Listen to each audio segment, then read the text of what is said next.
é uma coisa um pouco espantosa, né, de você pensar que, por quê? Qual que é a razão dessas pessoas não terem esse senso de autopreservação? Então, tem várias razões. Eu acho que, assim, dependendo até da região do país, a gente vai achar as razões e vai entender por que as pessoas, algumas, estão preocupadas em ter mais flexibilidade com a legislação.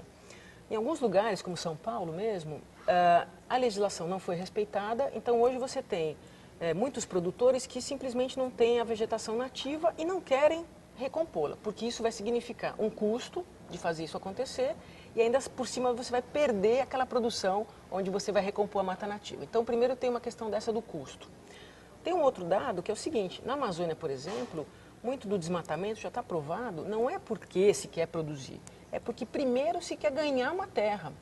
Então é mais barato você ir lá, pôr fogo na mata, muitas vezes nem é a questão da madeira que está tão importante assim, é você garantir a sua posse da terra e dizer, olha, isso aqui é meu, porque vale muito mais a terra do que até o que está em cima da terra hoje em dia. Então, o fato de você exigir que certas coisas sejam preservadas vai em contramão a essa necessidade que as pessoas têm ou querem de ter terras a preços mais baratos e depois vendê-las a preços mais caros. Então, dependendo do lugar, a consciência até existe, mas o interesse é outro. O interesse, em grande medida, é um interesse econômico. Não vou te dizer que todo interesse mundo... a curto prazo, digamos A assim, curto porque é uma prazo, coisa... Agora, tem gente que cumpriu a legislação, tem gente que fez tudo direitinho, que teria que estar sendo beneficiado e que com essas mudanças também está sendo punido, porque está sendo chamado de bobo, porque cumpriu tudo bonitinho e o outro que não cumpriu nada vai ter a sua anistia garantida ao final da aprovação dessa proposta que a gente não quer que aconteça. Então, não só o problema de diminuir as margens de rio, de proteção dos rios é um problema, como também você simplesmente dizer o seguinte, olha, está tudo bem para quem fez errado. E quem fez certo vai ficar pagando o ônus de ter feito certo e ter sido, e não ter tido o lucro, digamos assim, assim, daquele cara que fez tudo errado. Além disso, o que a gente está vendo também, que é muito preocupante, talvez para as pessoas isso não seja tão claro, eu vou tentar usar um exemplo para mostrar numa situação mais próxima da de hoje, que é a seguinte, nós temos algumas legislações que têm que ter uma visão do país, ou seja, tem que ser uma legislação federal, que seja o governo federal que estabeleça, que seja o governo federal que dê alguns detalhes. Por que isso é importante? Porque a gente sabe que existem diferenças, que o país é enorme, continental e tudo isso que é como se tem falado muito e se sabe. Só que você tem, por exemplo, para usar o meu exemplo aqui, para a gente ver se dá para compreender fácil, a lei de trânsito é uma só para o Brasil, tá certo? Eu não posso dizer que porque o cara do Rio Grande do Sul, ou melhor, o cara de Santa Catarina, que tem a Oktoberfest agora acontecendo, ele pode beber e atropelar alguém porque ele está em Santa Catarina. Se ele beber e atropelar alguém, ele vai ter os mesmos rigores da lei porque ele é brasileiro. Igualmente, para as florestas, a gente tem que ter algumas normas que sejam gerais.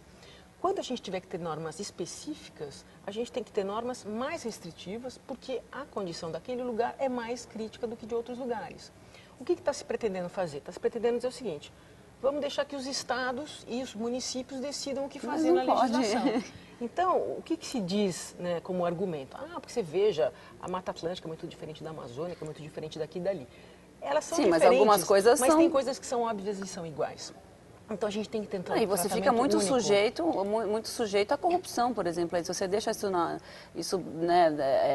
na autonomia, por exemplo, dos governos menores, quer dizer, a gente sabe, para não dizer que existam governos corruptos, a gente sabe também que você está mais perto de alguma situação, você sofre mais pressão. Então vamos lá lembrar que o prefeito de um município, ele certamente conhece o dono da padaria, que por sua vez tem um sítiozinho, que por sua vez precisa fazer alguma coisa, que pede para o prefeito, que por sua vez tem dificuldade de dizer sim ou não. O que é bem diferente quando você tem um tratamento mais federalizado nesse sentido. Então você tem essa tentativa de estadualizar ou regionalizar a lei. Você tem a diminuição... Isso é um problema, isso é um dos problemas. Talvez, no meu ponto de vista, o mais grave. O segundo problema é esse, que vamos diminuir várias das normas que havia, diminuindo a proteção da margem de rio, das encostas, dos topos de morro, tudo isso está colocado. Algumas áreas que eram protegidas pelo Código de 65 simplesmente vão deixar de ser protegidas. Tipo, algumas situações em manguezais. Os manguezais são aquelas áreas que normalmente a gente vê ainda em algumas áreas no Brasil. Na Bahia a gente tem um grande manguezal ainda remanescente, em São Paulo a gente tem algumas áreas de manguezal, ou seja, uma vegetação super especializada que consegue viver em água salobra, ou seja, água que é doce, mas também é salgada. Essa vegetação é uma vegetação super importante porque ela não só segura as marés, como ela segura a areia da beira da nossa costa. Se você vê a foto da tsunami que aconteceu na Indonésia, na Ásia, em 2005, você vê que onde havia manguezais, porque lá também tem manguezais, onde havia manguezais, a destruição foi muito menor, porque eles eram uma barreira natural. Os manguezais, por sua vez, eles dependem do fluxo da maré. Se você destrói uma parte disso, que é quando a maré está mais cheia, que a gente chama de apicum, que tem um nome específico, você perde essa parte e vai perder o manguezal subsequentemente. Então, também há uma série de nuances na legislação, na proposta de mudança, que as pessoas leem e precisam ler com muito cuidado, juntando um artigo com outro para ver que há e tem que várias ter, mudanças mas tem que ter o que eu acho que está me parecendo, assim, visto um pouco de fora, que falta talvez um especialista para realmente deixar claro quais são as consequências Pior, Marina, que desses erros, entendeu? De que são coisas assim que... É isso, depois vai culpar o quê? Vai culpar o aquecimento global? Vai culpar a natureza? Vai culpar, vai reclamar com o quê? Com o Papa, entendeu? Isso não é uma coisa muito inconsequente. Nós temos tido exemplos todos os anos e cada vez mais graves, mostrando que a culpa não é vamos dizer assim, das grandes chuvas. Chove todo ano. Sim. Tá certo? Isso é uma coisa que não parece chove todo ano desde clara, que a gente está aqui né? no Brasil. Chove todo ano desde que a terra é terra. Então, o que acontece? As pessoas culpam os desastres naturais pelas coisas que acontecem. Mas as coisas que acontecem em maior ou menor grau, e mais pessoas morrem, ou perdem suas casas, ou perdem suas culturas, etc., porque, via de regra, a gente está fazendo mau uso das nossas terras. Então, o que acontece? Por exemplo, o acidente, que não é bem acidente nesse sentido, em Petrópolis, na região serrana do Rio de Janeiro. Se você olhar as imagens que se conseguiu fazer pós a tragédia, você vê que boa parte do que foi destruído estava construído sobre as chamadas áreas de preservação permanente. O nome já é bem claro, preservação permanente, ou seja, não devia ter nada lá. Mas tem casa, tem sítio, tem casa de gente com grana, casa de gente sem grana, tudo isso está lá. Então, quando o rio encheu, quando o morro deslizou, ele fez aquilo que é natural da natureza fazer. Só que estava todo mundo lá em cima, então todo mundo ou morreu ou perdeu alguma coisa. Então, não se pode deixar as pessoas construírem ou estarem nesses locais. Mas os governos não estão nem um pouco preocupados com isso, via de regra.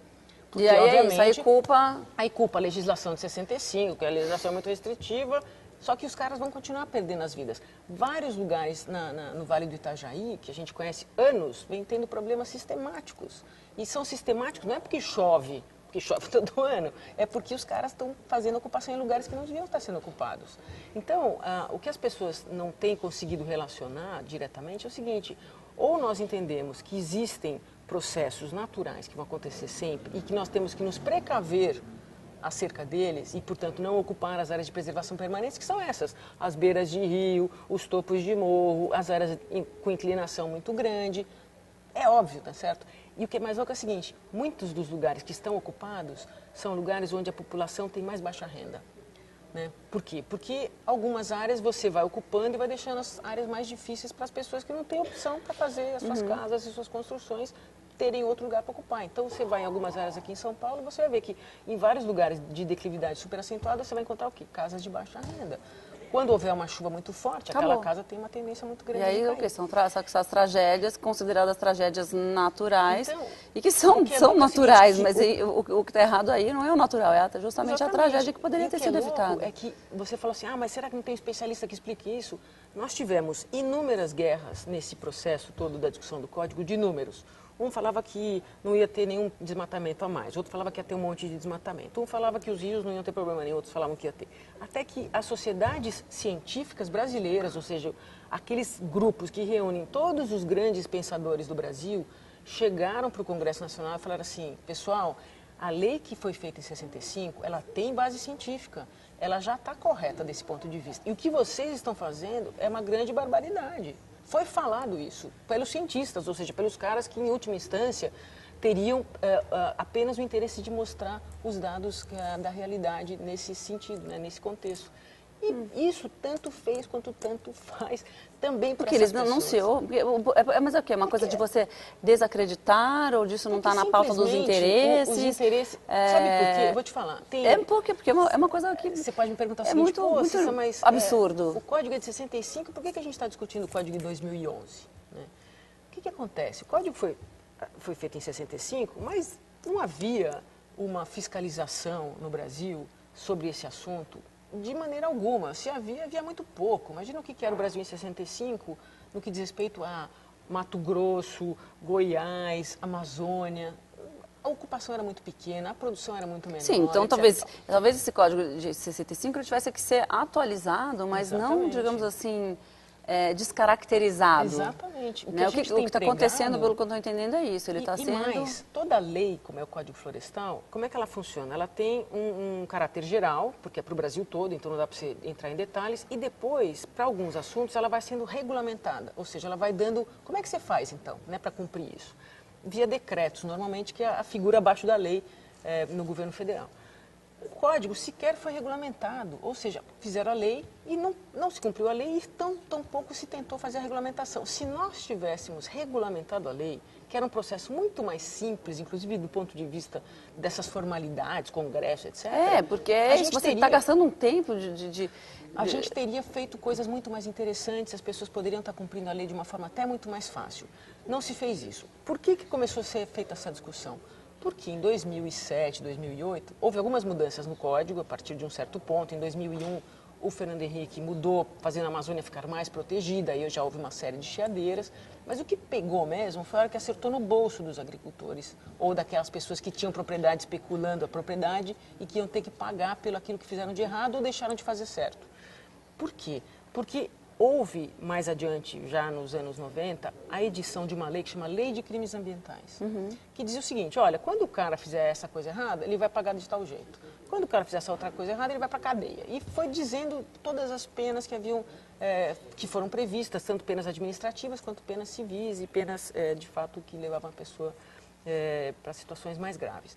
Só que, especificamente, uma dessas coisas foi levada a efeito a partir de 2008, quando, na verdade, não só se falou vai ter que pagar, como se falou mais, falou o seguinte: olha, não só vai ter que pagar, como os bancos não vão mais emprestar dinheiro para aquele cara que estiver irregular. Aí os caras falaram: opa, agora a coisa pegou. Entendeu? Até então era só conversa mole. Tem que cumprir a lei, tem que cumprir a lei. Porque tem uma coisa que é... Não tinha nem como pagar. Que eu sempre digo que é uma característica do Brasil, que eu acho que é o grande problema do Brasil, que é essa coisa da certeza da impunidade, entendeu? Quer dizer, as pessoas descumprem a lei na cara dura e contam com a impunidade, entendeu? Exatamente. Porque é praxe, infelizmente, então, o que os caras estão fazendo desde então? Os caras foram enrolando. Então, não vai dar pra gente fazer tudo que a gente tem que fazer, é muito caro, é impossível, é difícil, então, por favor, posterga aí. Aí de 2008 passou para 2009. Aí em 2009 a pressão começou a aumentar. Não queremos pagar, mas é óbvio que não se coloca dessa forma. Se coloca com todos os pequenos agricultores, coitados, eles vão se lascar. E na verdade os pequenos agricultores, muitos grupos dos pequenos agricultores, a FETRAF, a CONTAG menos um pouco, mas a Via Campesina, os caras falaram: não temos nenhum problema, nós somos a favor do código, queremos o código. Então ainda se usou muito em nome... esses Sendo grupos, que esses caras estavam, na verdade, eles não estavam falando a mesma coisa do que aqueles que estavam usando os seus nomes. Tanto que, na época, até o ministro Arumin, que ele falou claramente, olha, vocês estão usando vocês estão sendo bois de piranha, estão sendo massa de manobra, né? E aí, o que aconteceu? A hora que os caras viram que não é mais continuar fazendo esse discurso e postergando, eles falaram assim: bom, moçada, o melhor jeito é mudar a lei. Já que a lei não nos ajuda, vamos mudar a lei. Então, esse processo começou a ser acirrado um pouco antes, mas fortemente a partir de 2008, 2009. E aí houve toda uma coalizão interna dentro do Congresso Nacional que levou essas informações desacertadas, erradas e deliberadamente erradas para uma série de pessoas da cidade, mas principalmente pessoas de campo. Todas as feiras de agricultura, festa da uva, do trator, do arroz, do não sei o quê, estava alguém dos grupos que não querem que a lei seja cumprida dizendo: olha, vocês já estão sendo multados, a polícia vai vir amanhã aqui, vai acabar com você, vai pôr você na cadeia. Então os caras que não tem como ter um contraponto de informação, o cara está morrendo de medo, porque tem muita gente que vive 100% do tempo da sua propriedade. Tem outros que têm grandes propriedades que não necessariamente vivem delas.